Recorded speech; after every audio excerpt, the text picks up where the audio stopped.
Okay, everyone, let us now proceed to the last topic of lesson 7.1, which is all about zeros of polynomial functions. Now, in this lesson, we will tackle the rational zero theorem and how we can use this theorem to find the zeros of polynomial functions with degrees higher than 2. Okay, so let's do just that.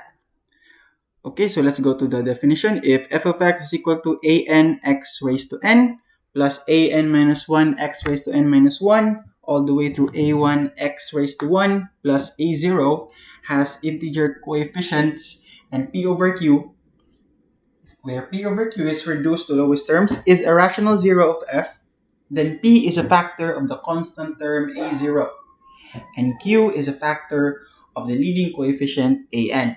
Okay, so that was a lot to take in. So let's just, in order to apply this theorem, so let's just focus on a0 and an. So a0 is our constant term and an is our leading coefficient. Okay, let's apply that to this example right here. Okay, so in this example, what is our a0? So a0 is negative 6, right? a0 is our constant term, and the leading coefficient is 1. Okay, so now that we have those, we can then find all the possible rational zeros using p over q.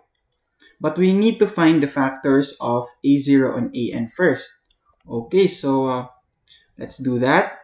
The factors of negative 6, or that will be our a0, is positive negative 1, positive negative 6, positive negative 2, positive negative 3. Okay, so you might be wondering, why are you including positive negative? So because negative 6, we can obtain that by 1 multiplied by negative 6 and also negative 1 multiplied by positive 6, right? So we must include those as well. Okay, so now let's find the factors of our an. So we have here 1, and so we have an. So we have positive negative 1. Okay, so how do we find our possible rational zeros?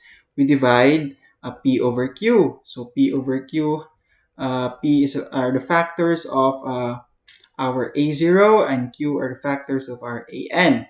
So let's do possible rational zeros.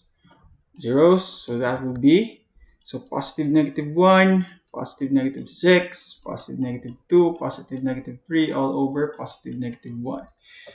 So it's essentially like dividing by 1, so you get the same thing as the numerator.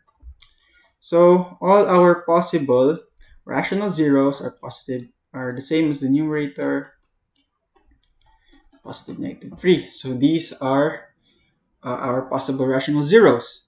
So out of this list of positive negative 1, positive negative 6, positive negative 2, and positive negative 3, how do we determine what are our zeros? Okay, so here is where synthetic division comes in.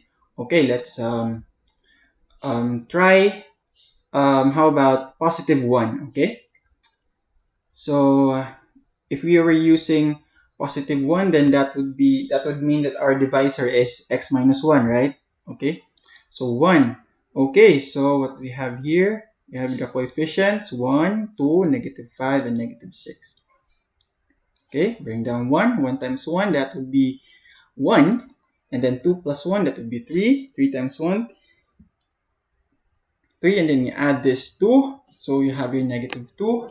Then you multiply negative 2 and 1, and you get negative 2, and then add this, you get negative 8. So we have a remainder of negative 8. So the fact that it is not 0, which means it is not a factor. It is not a factor of our polynomial function. Okay, so x minus 1 is not a factor. So let's find another one. Let's say, let's try 2. Okay, so 2. So 1, 2, negative 5, and 6. Okay, so we have here 1, and then we have 2.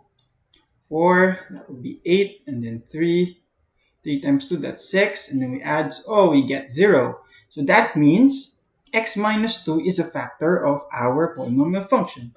Okay, so we can write now our polynomial function as here x minus 2 multiplied by x squared plus 4x plus 3, right?